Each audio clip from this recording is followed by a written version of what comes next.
batismo e sua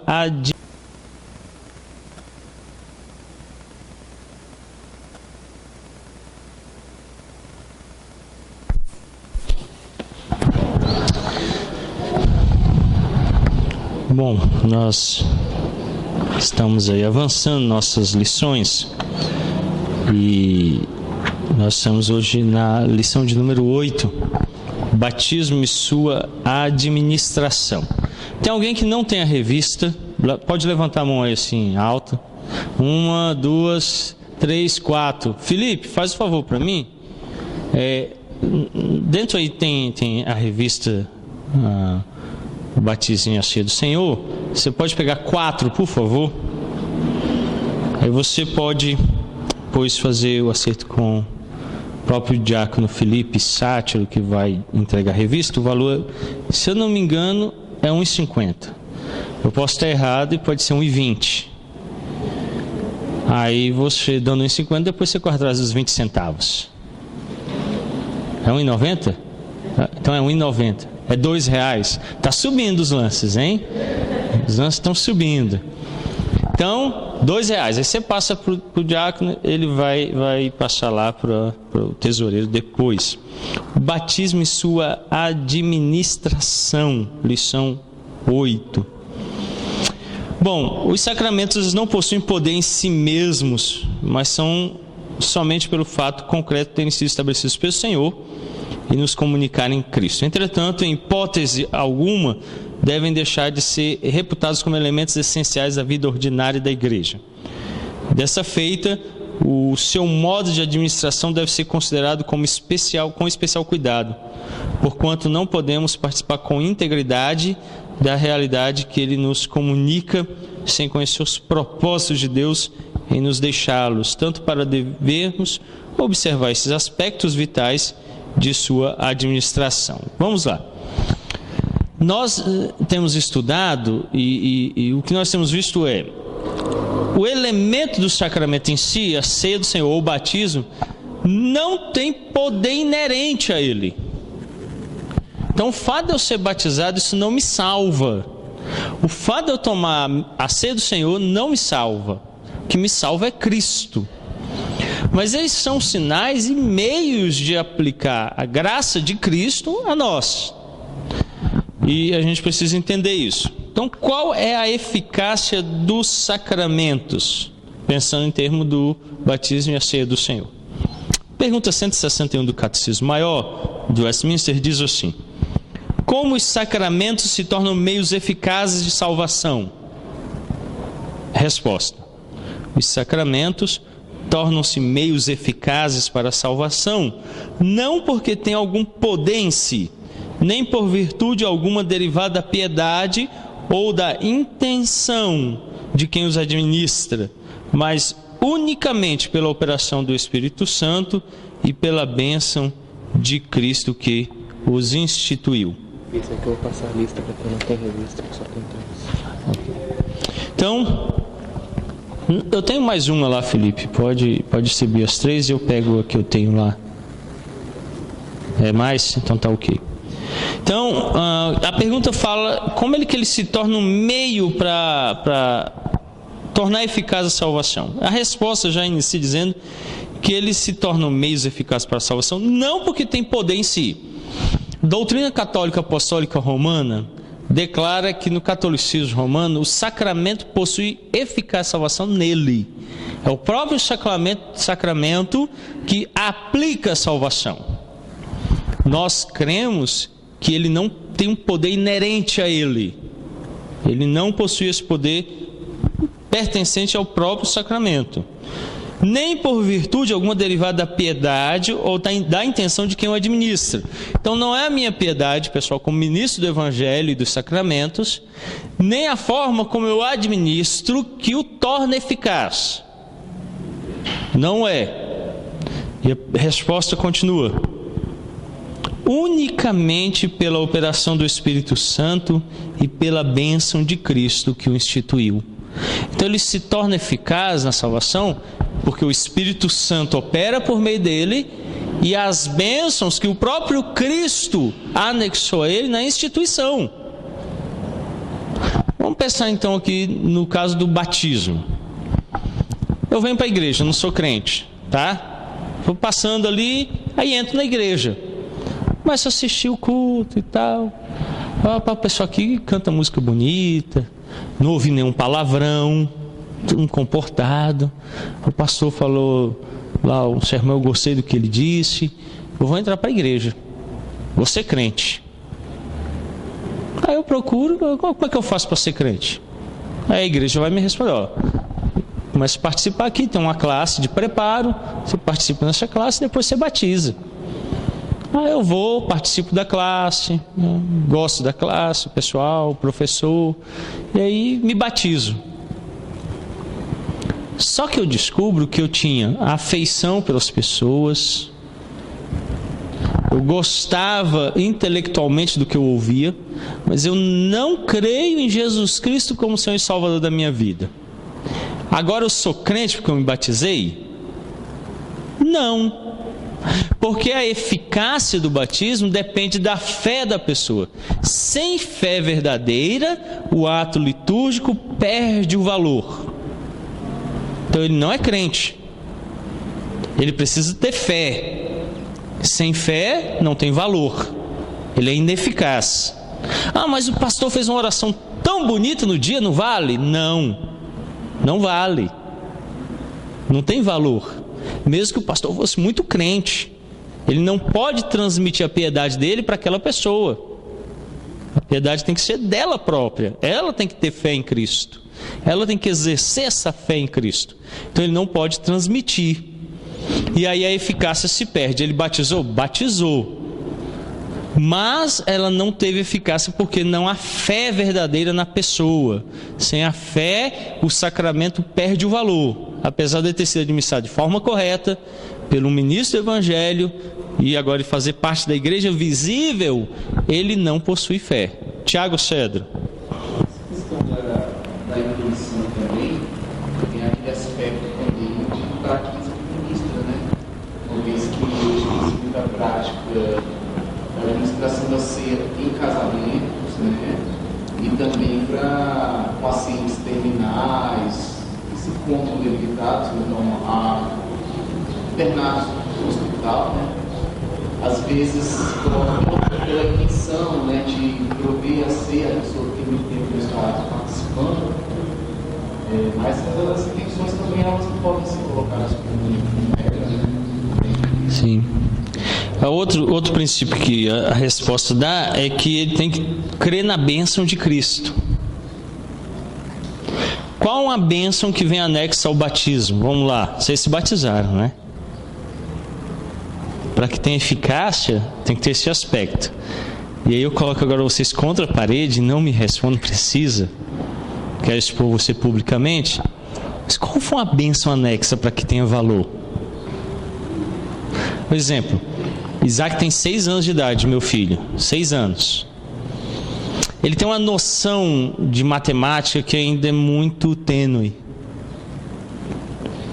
Eu chego e falo assim, você quer essas 2 notas ou essa uma única nota? Ele me dá as 2. É 2 de R$5, na outra moeda uma de 100. Mas ele acha que quantidade é melhor do que a de 100, porque ele fala, isso aqui é mais, né? Então é fácil de enganar ainda ele. Ó, o papai está te dando tudo isso aqui, hein? Me dá isso de volta. Aí ele me dá os 100 e eu dou um monte de nota de R$1.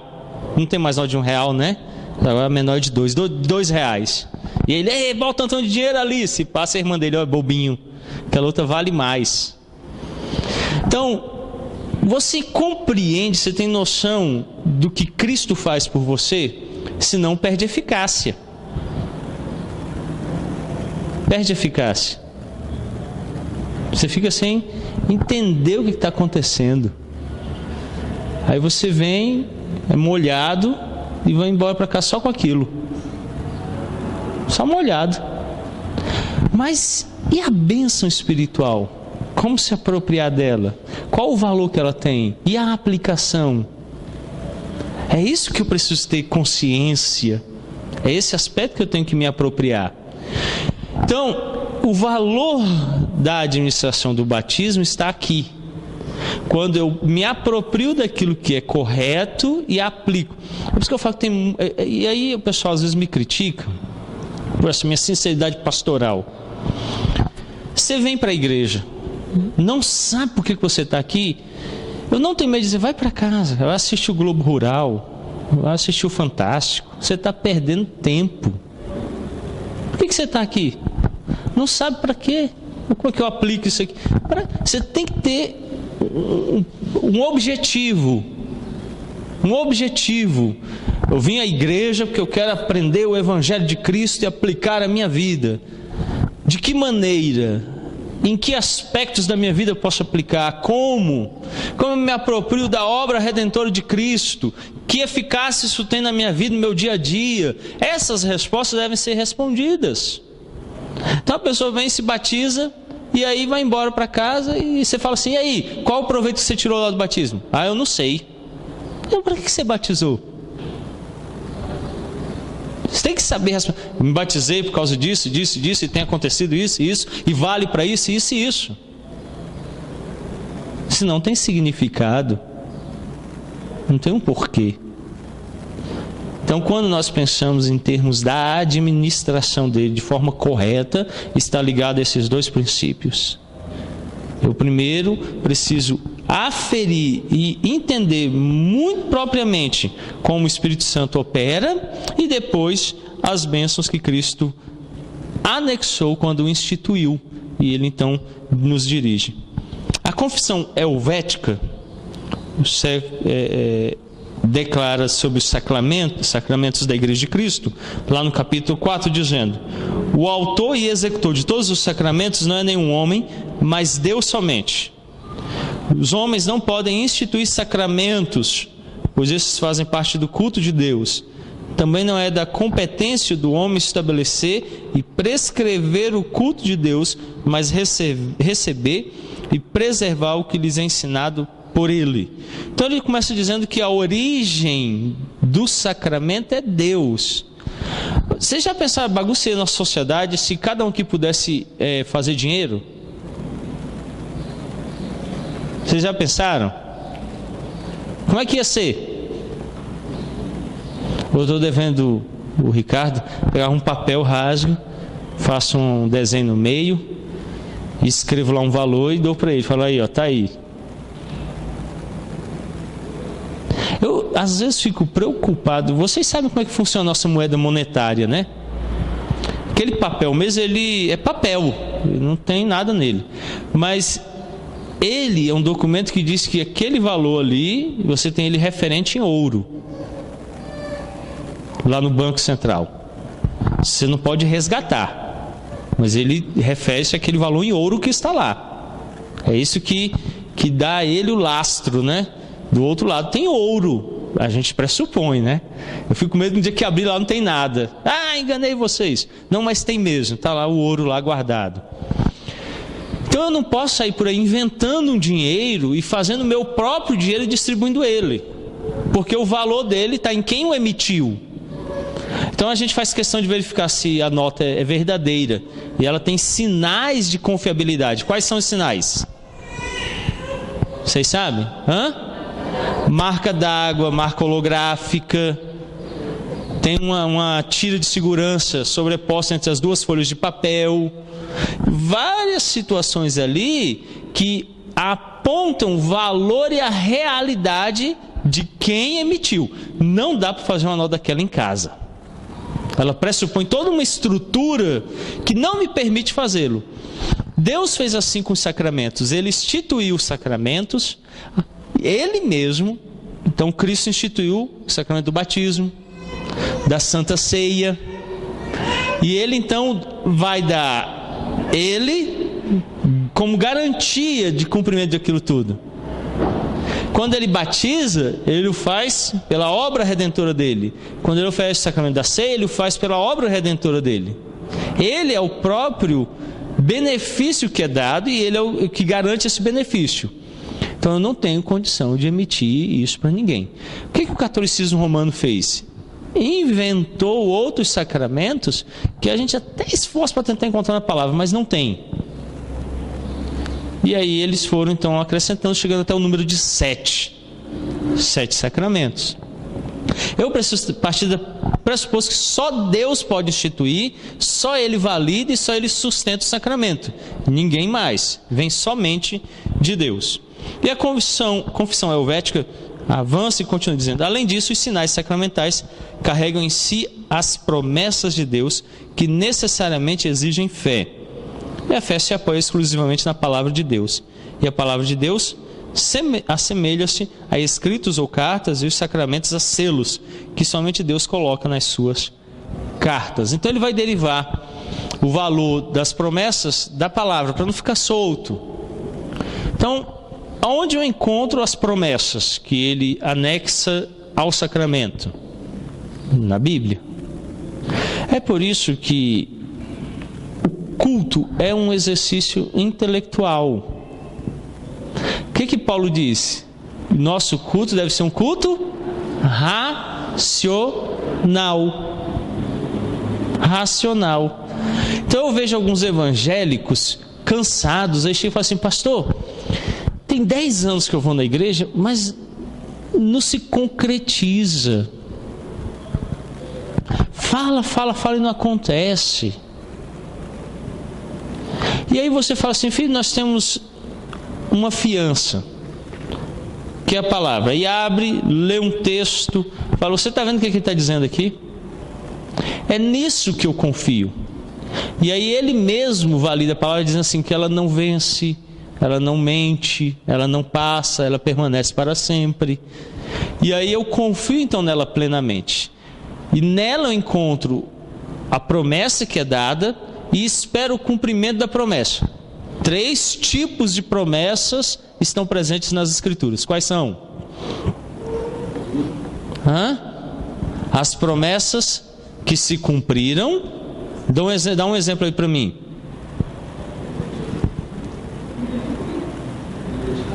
A vinda de Jesus Cristo. O profeta Isaías declara que de uma virgem nascerá. Nasceu? Calendário nosso. O próprio calendário humano, usado no Ocidente, declara que nós estamos no ano 2015. Mas não tem mais tempo? Tem. Mas nós começamos a contar do zero. Aonde? O nascimento de Cristo. Foi uma marca tão indelével na história que o próprio calendário cronológico é marcado por isso. Então, está aí um cumprido. Tem as promessas que estão se cumprindo. Um exemplo. Nós vimos a que se cumpriu e uma que está se cumprindo. Não haverá mais dilúvio. Isso é notório, não está nem chovendo, né? Está todo mundo chove, né? Cada deita pedindo chuva, acorda pedindo chuva. O Espírito Santo entre nós. São promessas que estão acontecendo, estão se cumprindo agora. E tem as que ainda vão se cumprir. Um exemplo: a segunda vinda de Cristo. Ainda vai acontecer. Porque ele declarou que no dia que acontecer, todo olho verá e toda língua confessará que ele é o Senhor. Então essa ainda vai. Olhando dessa perspectiva, eu preciso então ir até essas promessas, me apropriar delas, olhando as que se cumpriram, que estão se cumprindo e as que hão de se cumprir, e nelas fortalecer a vida cristã. Nós não vivemos por vista, mas por fé. Então a minha caminhada cristã se baseia nas promessas, as 3. Isso me alimenta, me sustenta e me dirige. E aí eu vou então vivendo a vida cristã. Quando eu venho ao sacramento, eu tenho que pegar essa promessa, olhar para a promessa e me apropriar dela, vivendo essa promessa, crendo nela, praticando ela e experimentando ela. Um exemplo. Quando nós pensamos em termos das Escrituras, ela é viva, ela é um livro vivo, a Bíblia é um livro vivo. Não porque haja mudança, porque a grafia permanece, está grafado, então não muda.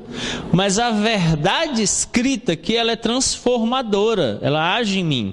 Então ela se torna um livro vivo. Então, quem aqui já leu a Bíblia toda? Faz assim como. Já leu a Bíblia? Alguém já leu uma segunda vez a Bíblia toda? Quando você lê de novo, o que acontece? Gente, olha isso aqui, eu não tinha. Olha como isso aqui. E aí você vai crescendo, vai aplicando a sua vida, não é assim? Porque ela é um livro que transforma a gente. Ela não se transforma, ela é a mesma. O que você leu continua lá. Só que a aplicação vai mudando. Quando eu li a primeira vez, eu era um jovem rapaz, mais jovem do que eu sou, e solteiro. Então, onde era de casamento, eu olhava lá na frente, né? Filho, então, nem pensava. Hoje, quando eu leio, tudo que fala de casamento e filho, dá um pulo nos meus olhos. Estava lá esse texto? Estava, mas não me era próprio, então às vezes eu até passava por cima.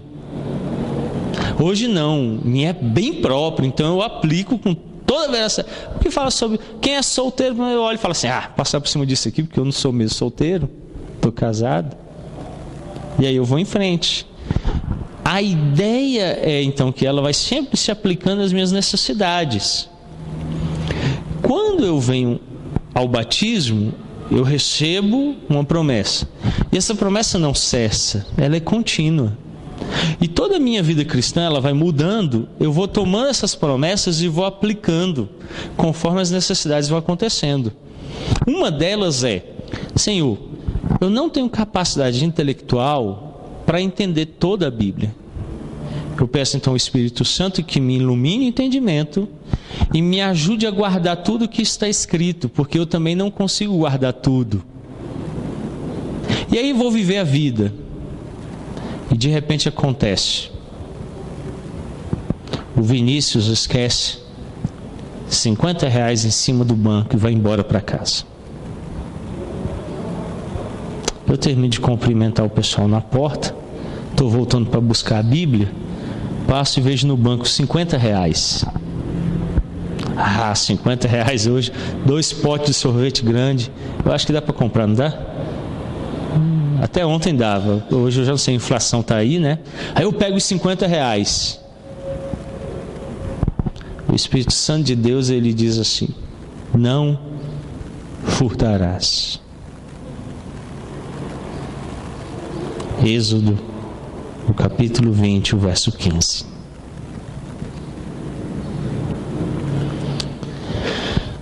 Mas está tão quente, vocês concordam comigo? Está calor demais. Que mal um sorvete vai fazer? Também, afinal de contas, ele é muito rico. Não que ele o seja, a gente está pressupondo aqui. Ele tem dinheiro sobrando. Se ele esqueceu 50, porque está caindo do bolso. Porque se eu tivesse 50 hoje, eu seguro aqui, eu não solto nem. E de repente o cara está deixando cair, é porque está sobrando, né? A minha mente começa a trabalhar nessa direção. Afinal de contas, eu moro em Taguatinga. Eu sou um pobre miserável morando na Samambaia. Olha a diferença aí social. O PT me falou que isso é opressão. Esse pessoal lá de Taguatinga é tudo rico. Olha só o nome. Barro Branco. É coisa de gente branca. Eu sou negro, então é opressão. Vou ficar com R$50. É assim que funciona a nossa mente, a sociedade. Aí o Espírito Santo vem e diz assim, Efésios declara, cada um diga a verdade para com o próximo. E aí ele entra naquela hora e diz assim, pastor, o senhor achou R$50 aí? O Espírito Santo acaba de dizer assim, Paulo escrevendo aos Efésios disse, cada um diga a verdade ao próximo. O que eu faço? O cara acabou de correr ali com o dinheiro. É isso? Não. O Espírito Santo está me trabalhando. Meu irmão, está aqui, ó, eu achei. E eu já quero até pedir desculpa também para você, porque eu não deveria ter esperado você vir aqui, eu deveria ter ido atrás de você. Mas eu fui tentado pegar esse dinheiro. Deus disse que é errado roubar. Mas graças a Deus o Espírito Santo me disse que eu devia falar a verdade para você. Eu estou falando a verdade para você, o que aconteceu. Pastor, é o seguinte, obrigado pela sua sinceridade. E por o senhor ter sido tão sincero comigo, vamos ali tomar um sorvete comigo, eu pago para você. assim que Deus faz. Mas às vezes nós fechamos o ouvido para o Espírito Santo, né? Eu quero lembrar. É assim, ele me deu uma promessa. Ele disse que o Espírito Santo me fará lembrar o que está registrado aqui. Ele vai trazer a lembrança. Está vendo uma promessa aí sendo aplicada? Se no batismo ele me deu o Espírito Santo habita em mim, o Espírito Santo tem essa ação de nos fazer lembrar o que foi ensinado. Está lá no Evangelho de São João. Se ora foi ensinado que eu não devo roubar e devo dizer a verdade ao próximo, o Espírito Santo traz a lembrança esse ensinamento quando eu sou tentado a roubar e mentir. E aí o batismo se torna algo verídico no meu dia a dia, nas necessidades diárias de relacionamento com o próximo, com o mundo em queda e com o próprio Deus. Lembram-se de José no Egito? A mulher de Potifar vem, se entrega, e ele então fala assim: rapaz, se o cara chegar agora, está quase na hora dele voltar, me pega aqui e me mata, né? Foi isso? Ele olhou e falou assim: que mulher feia, eu vou cair fora, isso aí é problema, né? Foi isso? Ih, esqueci camisinha, hoje não dá. Foi assim que ele fez? O que ele fez? Ai de mim, pecar contra o meu Deus. E ele se põe em fuga. Essa é a ideia. Então o Espírito Santo me trabalha nessa direção de fugir do pecado e fazer o que é certo. Quando você experimenta o sacramento, as promessas têm que vir anexas. Você tem que saber o que o Espírito Santo faz por você, como ele age, como ele opera na sua vida, e apropriar-se dessa ação do Espírito Santo na sua vida, para que você tenha então eficácia nos sacramentos. O ponto 2 diz assim: qual é o modo então apropriado de administrar o sacramento? A Confissão de Fé de Westminster, tratando acerca desse assunto, no capítulo de número 28, declara no artigo 3º: não é necessário imergir na água o candidato, mas o batismo é corretamente administrado por efusão ou aspersão. Vamos fazer a leitura de alguns textos? Atos dos Apóstolos, segundo nos escreveu São Lucas, capítulo 2, o verso 41. Atos 2, 41. Quem encontrar pode ler.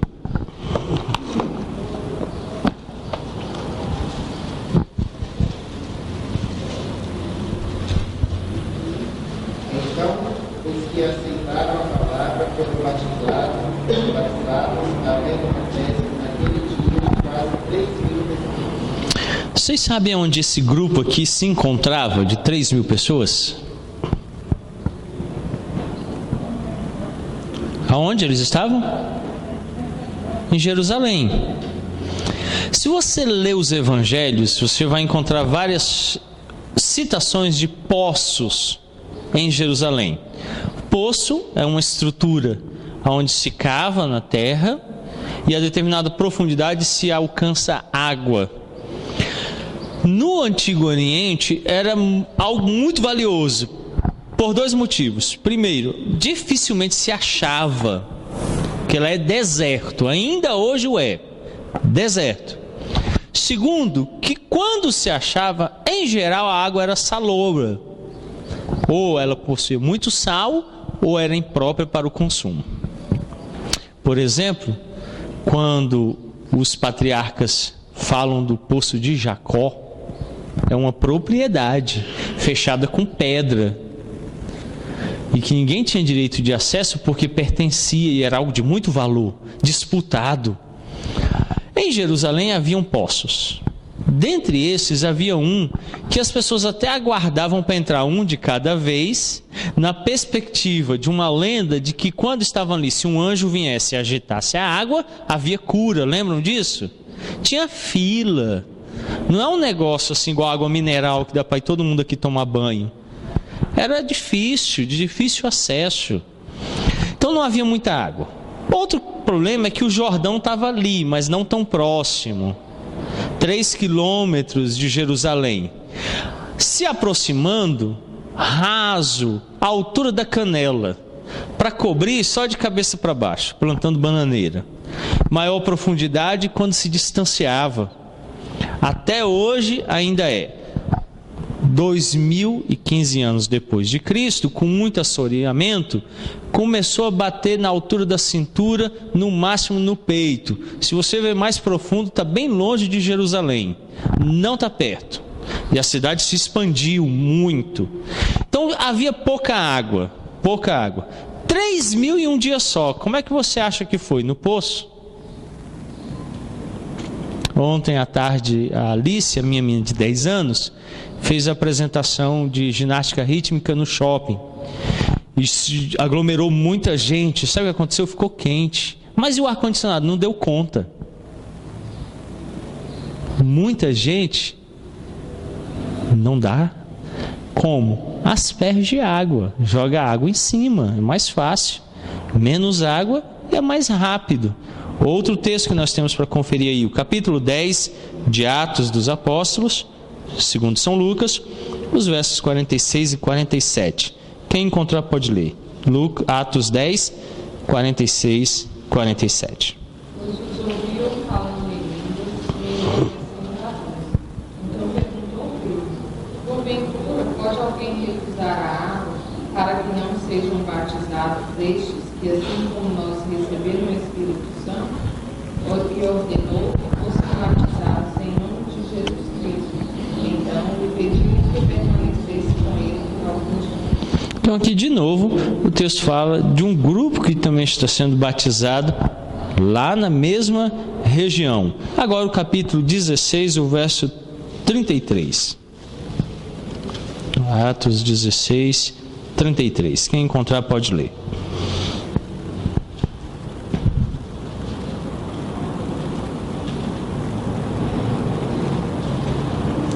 Naquela mesma hora da noite, cuidando deles, lavou-lhes os vergões dos açoites e a seguir foi ele batizado e todos os seus. Aonde eles estavam aqui? O verso 27 declara: o carcereiro despertou do sono, vendo abertas as portas do cárcere, puxando a espada ia suicidar-se, supondo que os presos tivessem fugido. Então, o carcereiro olha e fala assim: os prisioneiros que eu estava tomando conta fugiram. A lei romana dizia que se fugisse um prisioneiro que estava sob a tutela, ele pagava com a vida. Então, geralmente, ele já puxava a espada e matava a si mesmo. Aí o texto continua, ele se apresenta e diz: não faça isso aí não. Ele se converte, o verso 31 diz que ele creu em Jesus, foi salvo ele e a casa dele, e então o verso que nós lemos diz que eles foram imediatamente batizados. Tinha rio dentro da prisão, tinha uma piscina lá. Esses dias passou na televisão, vocês viram o pessoal preso numa cadeia lá, tomando banho de piscina no pátio lá? Mas na verdade eles pegaram uma lona, que era usada para cobrir a área de banho de sol, colocaram no chão, encheram com a mangueira e ficava lá brincando, igual criança, numa lona. Eu não consigo imaginar uma piscina, nem um rio dentro de um cárcere romano. Como é que foi batizado? Por aspersão. Aspergiu água. O texto grego aqui diz assim no verso 33: naquela mesma hora da noite, cuidando deles, baptizo os vergões dos açoites. E a seguir foi ele baptizo de todos os seus. A palavra baptizo é uma palavra comum naquela época, que era lavar, aspergir, purificar. Todo ato que lançava água ou mergulhava na água era batismo. Então podia ser mergulhar na água, lavar. Então quando os fariseus estavam baptizando a mão, lavando as mãos, eles disseram: os discípulos também não baptizam a mão quando vão comer? Ao que Jesus respondeu: não é necessário, porque não é o que entra que contamina, mas o que sai do homem. Batismo era aplicado a vários atos de lavagem. Vários atos. Tanto quanto mergulhar, quanto lavar a mão, quanto aspergir, ele se aplicava a várias situações. No ato aqui, ele usa em dois momentos. O primeiro, lavar os vergões. Porque na prisão romana era comum açoitar os prisioneiros antes. E depois ele fala de lavá-los de forma a representar a regeneração. E aí foi o batismo. A palavra batismo é transliteração da palavra grega, baptizo. Não é tradução, só transliterou para o português. Então ela pode ter vários significados, porque é uma transliteração do outro idioma, não é a tradução. Então aqui ele é aplicado de duas maneiras distintas. Então, aqueles que querem defender a ideia de que o batismo por imersão é a única forma de se administrar o sacramento do batismo, via de regra, tomam o sentido da palavra batismo no seu original grego como significando única e tão somente imersão. Esse é o grande problema. Ele pode significar mais de uma coisa? Claro, ele significa. Então, aqueles que querem defender que a única forma é imergir, mergulhar, olham para ela com um único significado em todos os textos. É só imergir, mergulhar. Contudo, não é verdade que batizar significa literalmente imergir, conforme aponta Gerhard Voss, que o verbo baptizo, em grego, segundo seu uso habitual no Novo Testamento, significa literalmente lavar. E a ideia de imersão, em alguns textos, o tornaria praticamente sem sentido. Por exemplo, Marcos 7 e Lucas 11, 38. Vamos ler o Evangelho de São Marcos, capítulo 7, o versículo 4. Quem encontrar pode ler.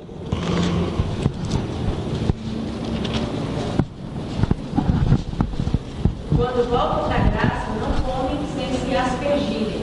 E há muitas outras coisas que receberam para observar, como a lavagem de copos, jarros e vasos de metal e camas. Então aqui nós temos a palavra duas vezes. Em primeiro lugar, ela aparece aí quando voltam da praça, não comem sem se baptizo. Mais à frente ele diz assim: e receberam para observar com baptizo de copos, jarros, vasos de metal e camas. Se eu traduzir a palavra aqui como imergir, não fica sem sentido?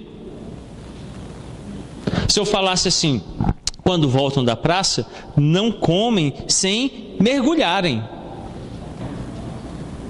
não ia ficar sem sentido? E aí depois eu falaria assim: e há muitas outras coisas que receberam para observar, como um mergulho de copos, jarros e vasos de metal e camas. Então, a tradução, em primeiro lugar, falou do aspergir, depois falou da lavagem. O outro texto que a gente pode observar é o Evangelho de São Lucas, o capítulo 11, o verso 38. Lucas 11, 38. Alguém leia, por favor. O fariseu, porém, admirou-se ao ver que Jesus não se lavara primeiro, antes de comer. Então, o fariseu ficou assustado que Jesus não mergulhou antes de comer. Então, se são os meus meninos, a gente está no clube, até eu fico admirado. Aí vocês vieram comer antes de pular na piscina? Que a primeira coisa que você fala: pai, pode entrar na piscina? Não é assim que criança faz? Mas eu acho que não se aplica a Jesus. 33 anos de idade, eu acho que ele não era tão ávido por dar um mergulho na piscina. Então aqui é a lavagem, o lavar mesmo, se lavar, que era uma prática ritualística judaica antes de alimentar-se. Eles precisavam fazer essa purificação, porque se eles tivessem tocado alguma coisa impura, o alimento também ficaria impuro quando eles estivessem comendo. Então era uma prática ritualística. Também o substantivo dele derivado carrega o sentido literal de lavagem, conforme Marcos 7, 4 e 8 e Hebreus 9 e 10. O Catecismo Maior de Westminster, comentado, aponta essa ideia de que o sentido não é literal de lavagem, mas às vezes ele carrega esse sentido.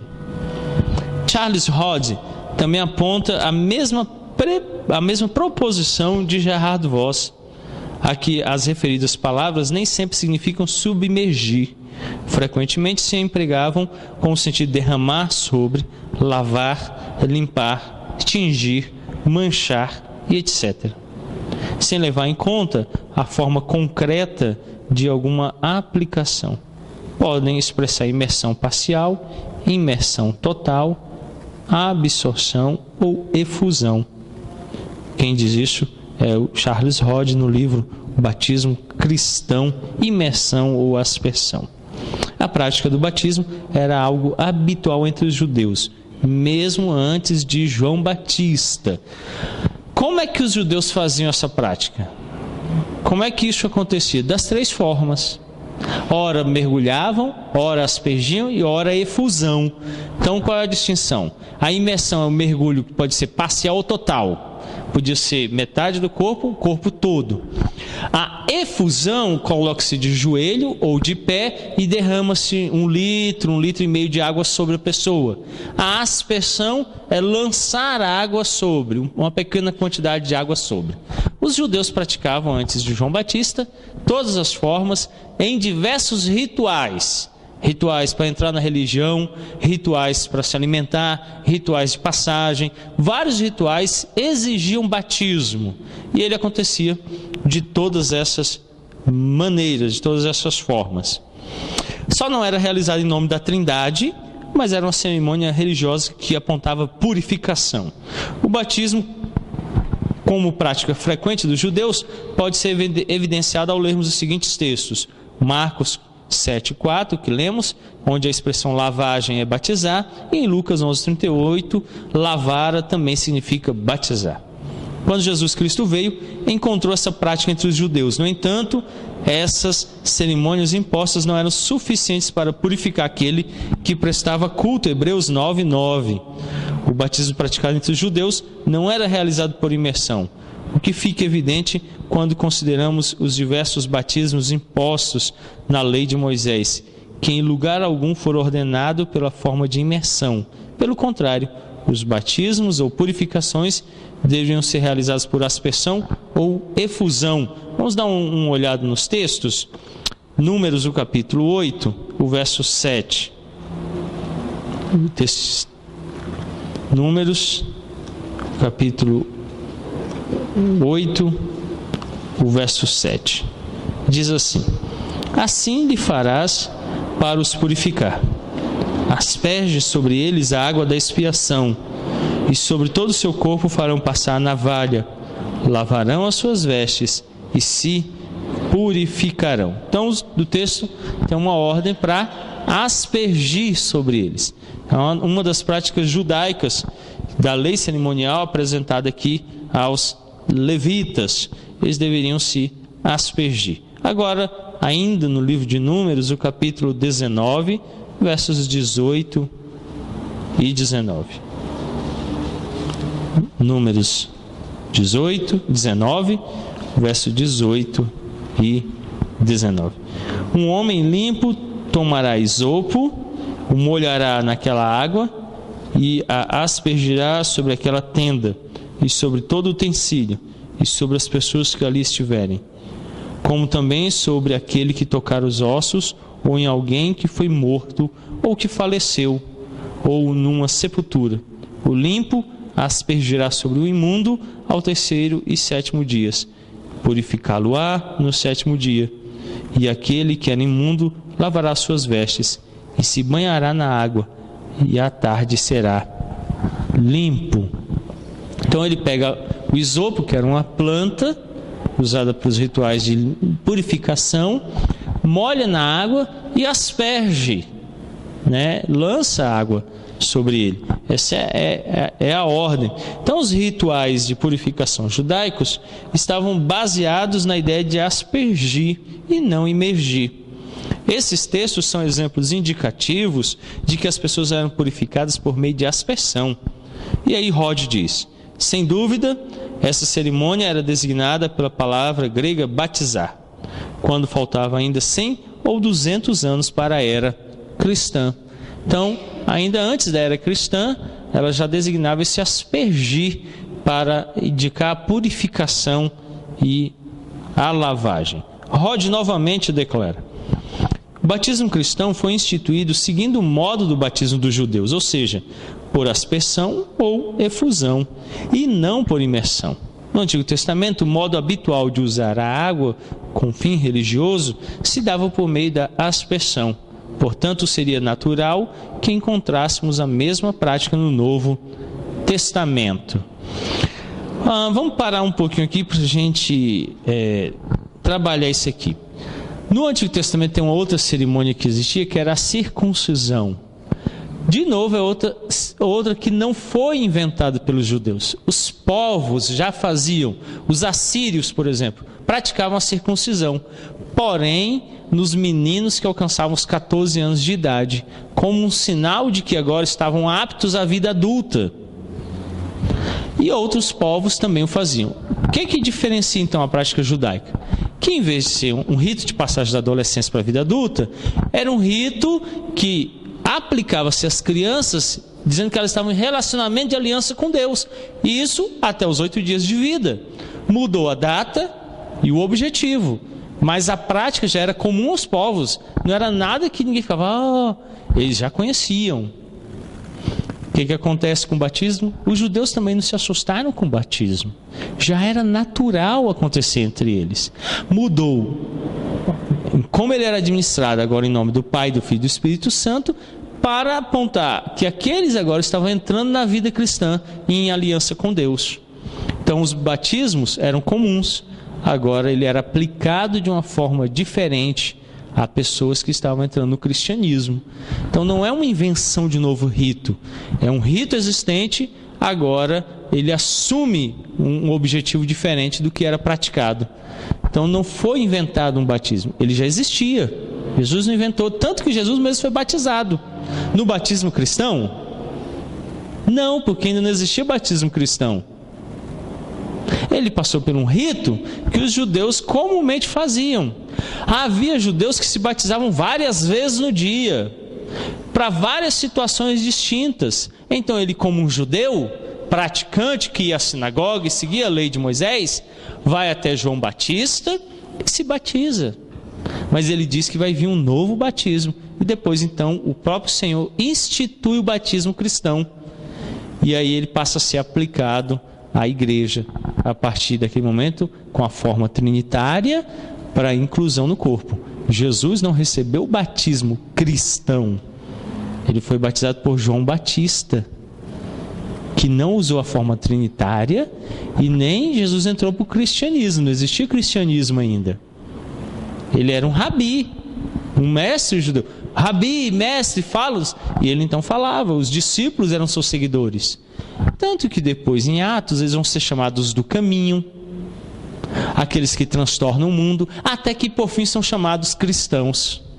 E aí então se institui a igreja cristã. Alguém pediu a palavra aqui desse lado? A lavagem dos discípulos também era um processo de batismo, né? Também.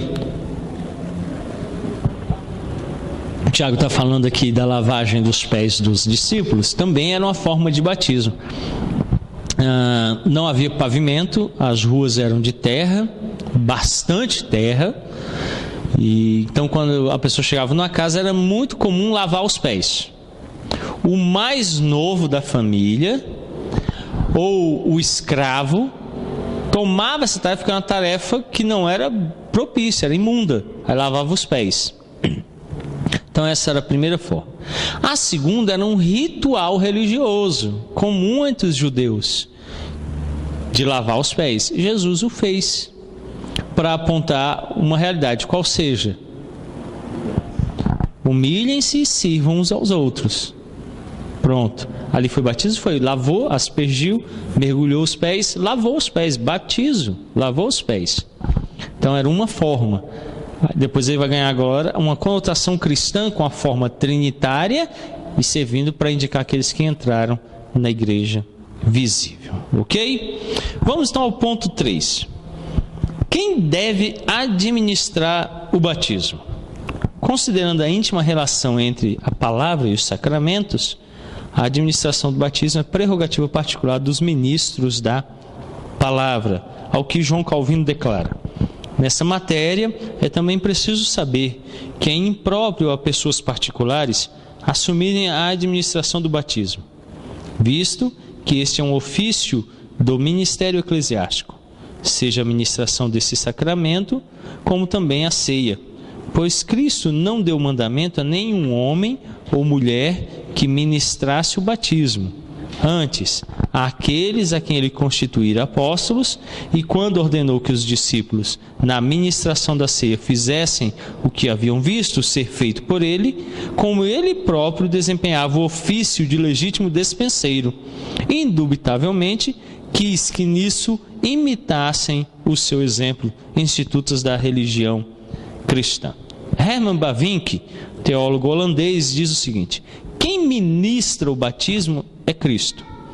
somente quando ele batiza a pessoa e, juntamente com o sinal, concede a coisa significada. E é essa pessoa que é verdadeiramente batizada. No entanto, ao ministrar o batismo, Cristo emprega pessoas as quais incumbe da distribuição dos mistérios de Deus, dogmática reformada. Vamos pensar um pouquinho na nossa sociedade. Esse dia eu estava vendo no jornal lá, ministro tal declara que foi ilegal não sei o quê. Deu no jornal, falou no jornal. Aí o representante do governo falou assim, a gente não está ciente de nada, não foi notificado, não tem valor. Aí a Elaine falou assim, mas não disse lá a notícia, não falou agora, já não era para cumprir. Eu falei, não. É que um oficial de justiça ir lá, um documento lavrado. E qualquer coisa que você faz contra o oficial, você faz contra o tribunal. O oficial é o tribunal representado, e é ele que notifica oficialmente. Então eu não posso que eu vou entrar na demanda com... Não, o Gerson não, que o Gerson é advogado, eu vou me enrolar. Entrar contra o Tiago, que é dentista, é mais fácil. Aí eu processar o Tiago. Aí tem a audiência, no dia o Tiago está ocupado, não pode ir, eu vou, o juiz... deferido o pedido, tem que pagar 50 mil reais de volta, porque arrancou o dente errado. Aí eu saio do tribunal, já ligo pro Tiago, ei, ó, você perdeu, hein? Estou passando aí para buscar o dinheiro. Ele é louco se ele me entregar o dinheiro. Eu represento o tribunal? Eu tenho autoridade como tribunal? Eu posso sair por aí anunciando, mesmo que seja verdade, o resultado do tribunal? Não posso. Quando é que ele vai fazer isso? Quando oficialmente ele for citado por um representante. Então, eu não posso sair como um cristão batizando por aí. Porque senão daqui a pouco tem uma igreja carlo-juniana. Já pensaram?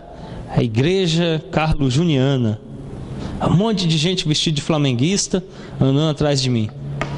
Não ia dar certo isso, vocês concordam? Deve ter a ceia ser um piqui com frango, quiabo dentro.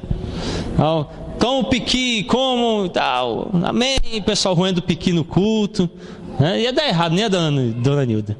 Que confusão é essa que o pastor aprontou? Igreja doida é essa? Para não acontecer isso, ele determinou que há representantes oficiais dele. Quem são esses representantes? Os oficiais, os ministros que ele chama. E eles então administram o que ele determinou. Então eu tenho que ir às escrituras e ver como ele determinou que seja. E eu só entrego. Porque se qualquer um pudesse fazer, aí não ia ter. Então, o Tiago, você tem que me pagar. E depois chega outra citação, ele tinha que pagar de novo. Então não é assim. Tem um representante único que vai procurá-lo e ele vai responder àquele representante. Mesmo que a causa seja minha, mesmo que eu saiba o resultado, eu não posso fazer isso. Então, a mesma coisa acontece na igreja.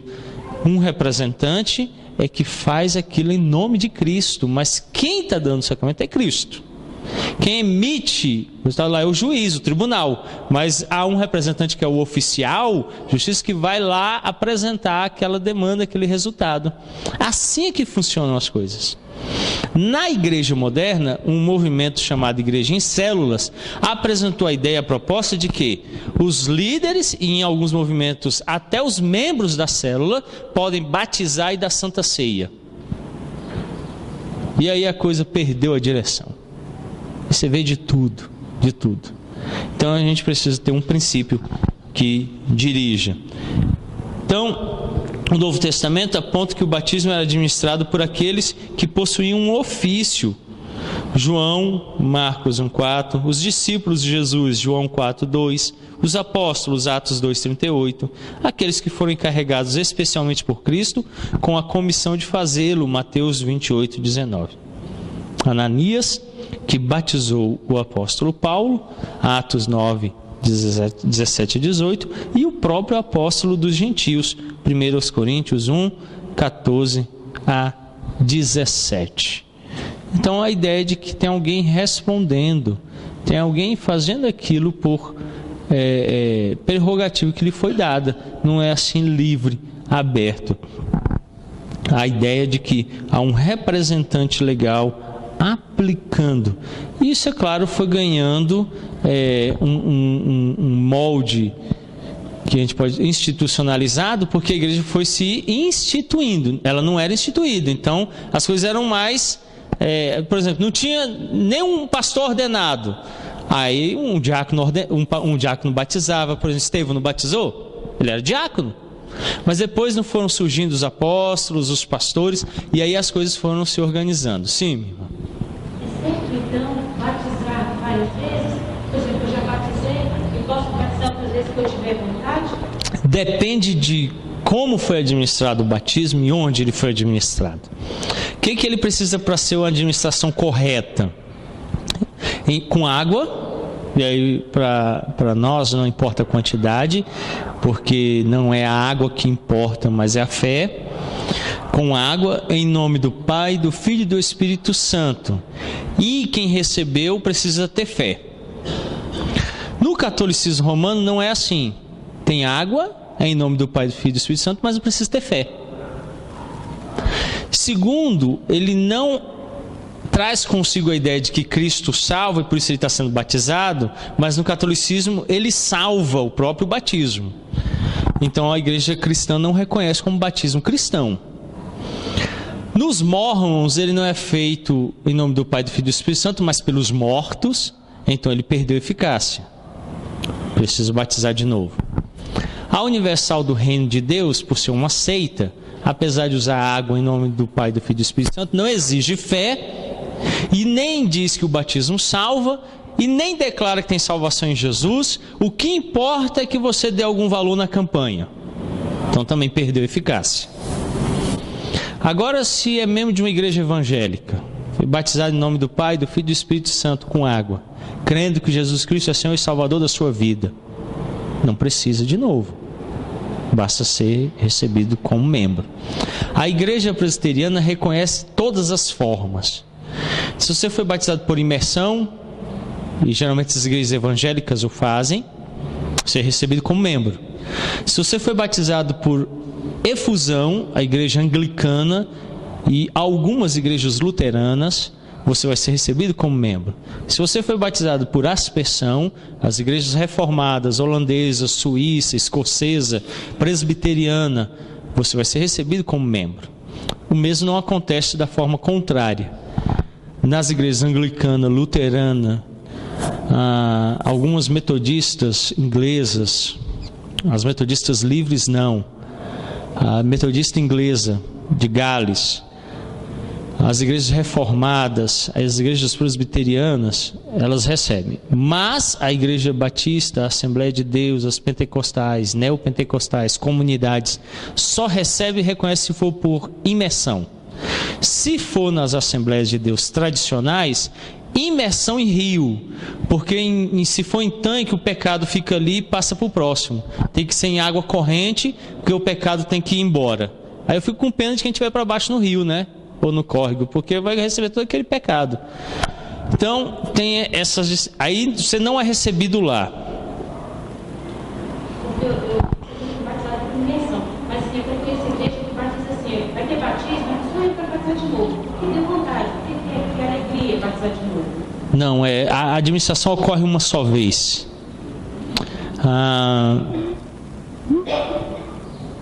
Eu sou casado, civil e teve cerimônia religiosa. Eu não posso fazer outra cerimônia civil, só se eu anulo o anterior. Como cristão, eu repudio o divórcio porque Deus odeia o divórcio, Malaquias, capítulo 3. Então, por causa desse coração é possível, melhor que haja perdão. Eu não penso em me divorciar, não é uma proposta para mim. Então eu também não penso em me casar de novo, porque o civil não permite isso. Uma vez que eu casei no civil, estou casado, até o dia que eu anule. Se isso não acontecer, por desquite, divórcio ou a morte do cônjuge, eu continuo casado. Então eu não posso chegar agora aqui no cartório ali de São Paulo e falar assim: eu vim aqui hoje porque eu estou tão empolgado com minha mulher que eu vou casar de novo. Faz outro casamento aí. Posso? O que o juiz vai fazer? Sim, senhor, só preenche os documentos aqui, aí vai fazer a busca, o que vai acontecer lá? Casado. Ele vai voltar e falar: o senhor infelizmente não pode, o senhor é casado. Agora tem uns documentos aqui para divórcio. Sai fora, rapaz, não quero largar a mulher não, vou embora. Então, o cristão não pode fazer essa prática de novo, porque não parte dele, parte de Deus. Deus aplicou, está aplicado, se foi da forma correta. Se não foi correta, aí pode acontecer de novo. Eu fui batizado e nunca criei. Então pode. Eu fui batizado, mas não teve água, então não foi válido. Eu fui batizado, mas não teve a forma trinitária, em nome do Pai, do Filho e do Espírito Santo. Então eu, por exemplo, fui batizado por imersão. Eu era batista. E depois vim à igreja presbiteriana. Eu não preciso batizar de novo. Foi com água, em nome do Pai, do Filho e do Espírito Santo. Eu criei em Jesus Cristo como Senhor. A igreja reconhece e eu sou membro. Os batistas, o nome original Anabatistas do movimento, lá no século XVI, combatido pela reforma protestante, o próprio nome Anabatista significa batizar de novo. Os batistas até hoje praticam esse sistema. Todo presbiteriano, luterano, anglicano, reformado de qualquer vertente que for à igreja batista, ele precisa ser batizado de novo, porque tem que ser por imersão. O valor está em imergir, não na fé, nem na forma trinitária, nem na água como elemento, na quantidade que for, mas no ato de submergir. Então é exigido de novo. O catolicismo romano vai exigir de novo, porque o único batismo que dá salvação é o católico romano, nenhum outro mais. Então não importa onde você foi batizado, chegando lá você tem que batizar de novo. Então, nessas situações vai ser exigido de novo por causa da imposição da igreja lá. No caso de quem vem, só se ele não tiver sido administrado de forma correta. Se ele for administrado de forma correta, ele é válido. E aí a pessoa não pode repetir, porque ele tem um valor contínuo. Ok? Bom, alguma outra pergunta, alguma colocação? Fernando. Sobre o que está escrito lá em Mateus 2, lá no versículo 11, que fala sobre acerca do batismo, falava que João, ele batizava, ele falando sobre Deus, ele batizava com água, mas viria Jesus, que batizaria com o Espírito Santo e com fogo. Qual que é a interpretação que o senhor faz desse versículo? Bom, Jesus de fato implementou um novo batismo, mas não é esse batismo que ele está falando aqui. A palavra batismo significa purificar, lavar, aspergir, limpar. Jesus está falando dessa limpeza, dessa purificação, que ele vai fazer com água e fogo, de duas maneiras. Uma, pela separação e chamar dos eleitos, pela salvação, e aí o batismo é a forma visível desse chamado, dessa purificação dos pecados, e o fogo, que é a condenação do ímpio. O fogo também purifica as coisas, o ouro mesmo é purificado no fogo. Então nós somos purificados pelo juízo também, a purificação. Nós não somos isentos disso. Eu só não pago. Cristo paga. Por exemplo, a mulher pega em adultério. O que a lei dizia que tinha que ser feito com quem fosse pego em adultério? Apedreja, mata com pedrada. Quando levaram ela à presença de Jesus, o que foi que aconteceu com ela? Vai, filha, e não peques mais. Mas a Escritura não declara que ele cumpriu toda a lei? E a lei não dizia que ela tinha que ser apedrejada? Mas ela não morreu, morreu? Ela não, mas Cristo morreu no lugar dela. Na cruz, ele pagou pelo adultério dela. Os nossos pecados foram a causa da morte dele. Ele cumpre a lei, ele é apedrejado no lugar dela, ele morre por ela. Então houve purificação, com fogo e com água. Ela é purificada na água e o fogo é purificado. O pecado é purificado em Cristo. Então ele fez. E aí então ela é liberta daqueles pecados por essa ação. Então o fogo purificou, limpou ela dos seus pecados. O Evangelho de João declara que Cristo não batizou a ninguém. Até o próprio Paulo diz que batizou a poucos, que ele mesmo nomeia, dizendo que a ninguém mais ele batizou. Jesus não batizou ele mesmo, pegar e batizar alguém, ele não fez isso. Ele determinou que se fizesse os seguidores dele.